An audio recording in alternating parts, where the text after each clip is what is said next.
오늘은 저명관수로 물을 줘야 하는 식물에 대해서 이야기를 해보겠습니다. 꼭 저명관수로만 물을 줘야 하는 식물도 있고요. 특정 상황에서만 저명관수를 해야 하는 식물도 있으니 끝까지 보시고 잘 적용해 보시면 좋을 것 같습니다. 첫 번째, 저명관수로만 물을 줘야 하는 식물. 지구에는 정말 다양한 환경이 있는데요. 그 다양한 환경의 식물은 각기 다른 형태로 적응해서 살고 있습니다. 이 중 아프리카에 사는 아프리카 바이올렛이라는 식물이 있는데요. 이 식물은 온도에 아주 민감합니다. 그래서 잎에 자신의 체온보다 낮은 온도에 물이 맺히면 그 부분이 손상되며 곰팡이가 피거나 바싹 말라버리는 일이 생겨버립니다. 그런 까닭에 잎에 물이 닿을 수 있는 두상관수보다는 저명관수로 물을 주는 것이 보다 안전한데요. 만약 키우고 있는 식물이 차가운 물에 쉽게 세포가 손상되고 곰팡이가 잘 생기는 식물이라면 저명관수로 물을 주도록 하시는 게 좋을 것 같습니다. 두 번째, 저명관수로 물을 주라고 말을 하는 식물. 식물 마켓에서 모종을 사다 보면 이렇게 생긴 화분에 담합하는 식물을 볼 수 있어요. 이런 화분은 저명관수 화분이라고 하는데요. 높은 화분 받침에 많은 물을 저장할 수 있어서 화분 받침에 물을 채워주면 오랜 기간 저절로 물이 공급되는 화분입니다. 이런 식물을 살 때 사장님들은 저명관수로 물을 줘라 라는 말을 덧붙이는데요. 이 식물이 첫 번째 경우처럼 저명관수로만 물을 줘야 하는 식물이기 때문에 그런 걸까요? 아닙니다. 다른 이유로 그렇게 말하는 경우가 많습니다.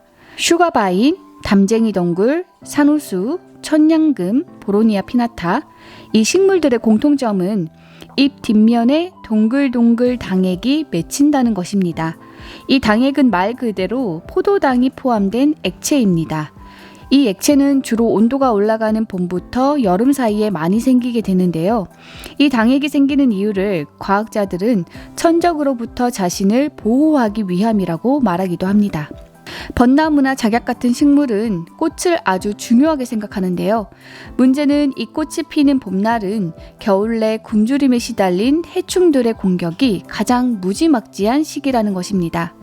가만히 있으면 이들 해충에게 꽃의 양분을 다 빼앗겨서 수정을 하고 씨앗을 맺기 힘들 수 있어요. 그래서 이들 식물은 꽃의 주변에 당액을 달아놓습니다. 이 당액을 먹이로 하는 개미를 나무 위나 꽃대 위까지 끌어들이기 위함이죠. 개미는 당분을 먹기 위해 나무와 줄기를 오르락 내리락 오가는데요. 이 과정에서 잎과 줄기에 매달려 있는 응애, 깍지, 진딧물 같은 벌레들은 코끼리 같은 개미의 발에 치여 까마득한 땅 위로 떨어지게 됩니다. 물론 진딧물은 자신의 당액 일부를 헌납하며 개미와 공생하기도 합니다. 그러나 이것은 진딧물이 진화한 결과이지 그렇다고 식물과 개미의 공생관계가 쓰임이 없고 의미가 없어졌다는 것은 아닙니다. 식물 잎 뒤의 당액은 여전히 해충 퇴치에 유효하게 작용하고 그래서 이들 식물은 해충이 가장 창궐하는 봄과 여름에 언제나처럼 당액을 만들어냅니다. 그런데 문제는 실내 가드닝에는 개미가 없다는 거죠. 당액을 맺어도 해충 퇴치에 그닥 도움이 되지 않습니다. 오히려 다른 문제가 발생합니다. 노지라면 개미가 먹어치워 없애버렸을 당액이 소비하는 주체가 없는 관계로 잎에 계속 매달려 있게 됩니다.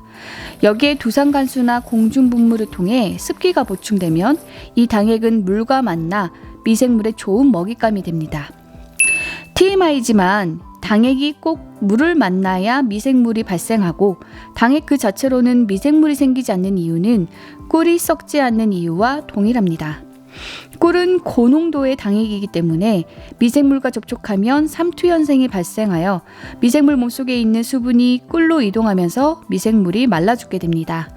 당액도 고농도의 당분이기 때문에 희석되지 않는 상태로 미생물과 접하면 미생물은 자신의 수분을 당액에게 빼앗기며 죽게 됩니다.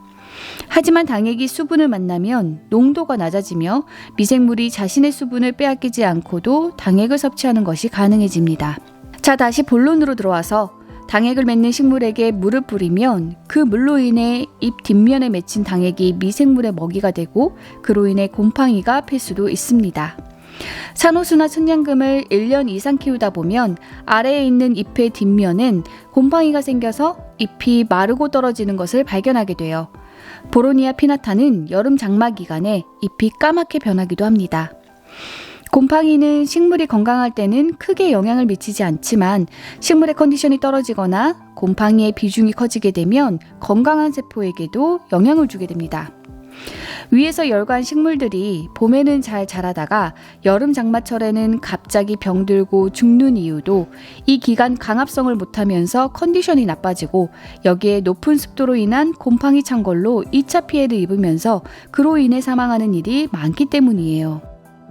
만약 여러분들이 봄부터 이들식물에게 끊임없이 물을 뿌려준다면 여름 장마가 아니어도 곰팡이가 창궐해서 식물이 죽기가 쉽습니다. 그런 까닭에 이런 일을 미연에 방지코자 저면관수로 쭉 키우라고 사장님들이 못 박아 말하는 거죠. 두상관수로 물을 잘 주더라도 곰팡이가 생기지 않게 잘 관리할 수 있다면 이들식물군은 두상관수로 물을 주셔도 괜찮습니다. 개인적으로 저 같은 경우는 이들식물에게 두상관수로 물을 뿌려주면 꼭 선풍기를 돌려서 잎을 잘 말려줍니다. 세 번째, 저면관수로 물을 줘야만 하는 상황. 꽃을 피우는 모든 식물들은 꽃이 피었을 때 비가 내리는 것만큼 끔찍한 일이 없어요. 벌과 나비의 도움을 받아 꽃을 수정하는 충매화는 물론이고 바람으로 꽃을 수정하는 풍매화조차도 비는 꽃의 수정에 도움이 되지 않기 때문입니다. 때문에 꽃이 피는 개화 시기에 비가 내리면 식물들은 꽃잎을 닫거나 심하게는 꽃을 포기해버립니다. 여기 이 아름답게 피어있는 봄꽃도 마찬가지입니다. 이 꽃들은 우리더러 예쁘게 보라고 피어있는 것이 아니에요. 벌과 나비를 불러 꽃가루를 수정시키기 위해 이렇게 피어 있습니다. 이들 꽃을 오래 보기 위해서는 꽃이 수정되지 않도록 벌과 나비, 바람을 막는 것은 물론 비도 막아야 합니다. 때문에 이들 식물, 특히 꽃에 물을 뿌려주는 것은 개화 기간을 단축시키는 일이기 때문에 이 기간에는 두상관수보다 저면관수로 물을 주는 것이 보다 안전합니다. 네 번째, 저면관수를 활용하는 것이 도움이 되는 상황.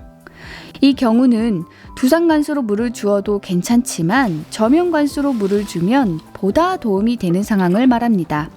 우선 첫 번째로 바깥에 화분을 두는 경우, 가게를 운영한다거나 아니면 정원을 꾸미기 위해 화분을 건물 밖에 두는 경우가 있어요. 이런 경우 식물은 화분에 심겨져 있지만 노지에 준하는 환경에 놓이게 됩니다.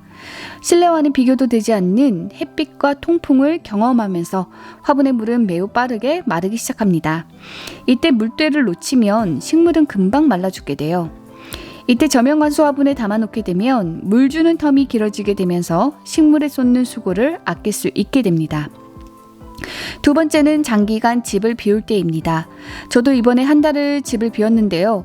관리가 어려운 식물은 어머님에게 보내고 관리가 비교적 쉬운 식물만 집에 남겨놓았는데 그럼에도 물을 못 먹고 말라 죽은 식물이 있었습니다. 강아지는 애견 호텔에라도 맡길 수 있지만 식물은 장기간 집을 비울 때 맡겨놓을 곳이 마땅치 않잖아요. 이럴 때 저면관수 방법을 사용한다면 물을 오랫동안 주지 못하더라도 식물이 금방 말라 죽지 않겠지요.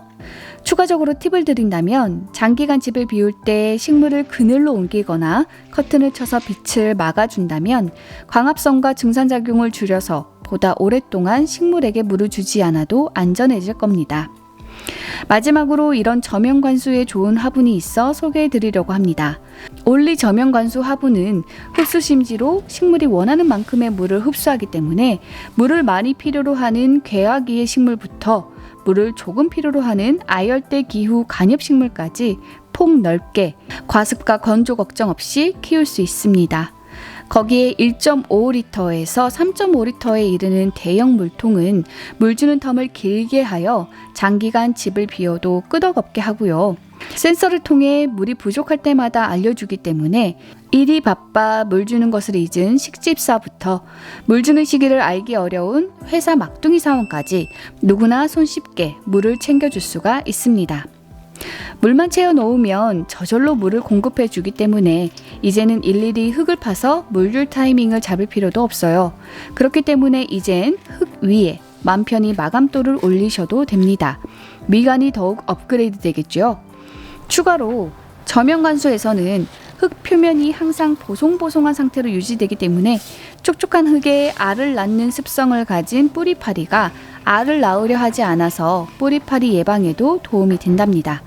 하지만 저면관수라고 완벽한 것은 아니기 때문에 가끔씩 물 샤워해주며 잎의 먼지와 벌레를 씻어낼 필요성은 있는데요. 이때는 간편하게 화분 윗면만 들어서 두상간수로 물을 주시면 됩니다. 화분 받침이 따로 없고 화분이 바닥면에 높이 떠 있기 때문에 바닥의 온기와 상관없이 집안 어느 공간이나 둘 수 있기 때문에 인테리어적으로도 좋습니다. 자, 오늘은 저면관수를 사용하는 식물에 대해서 알아보았습니다. 오늘의 내용이 여러분들의 가드닝에 도움이 되면 좋겠고요. 저면관수 화분에 대한 자세한 정보는 영상 더보기란과 고정 댓글에 남겨놓겠습니다. 관심 있는 분들에게 많은 도움이 되었으면 좋겠습니다. 오늘도 긴 시간 영상 시청 감사합니다.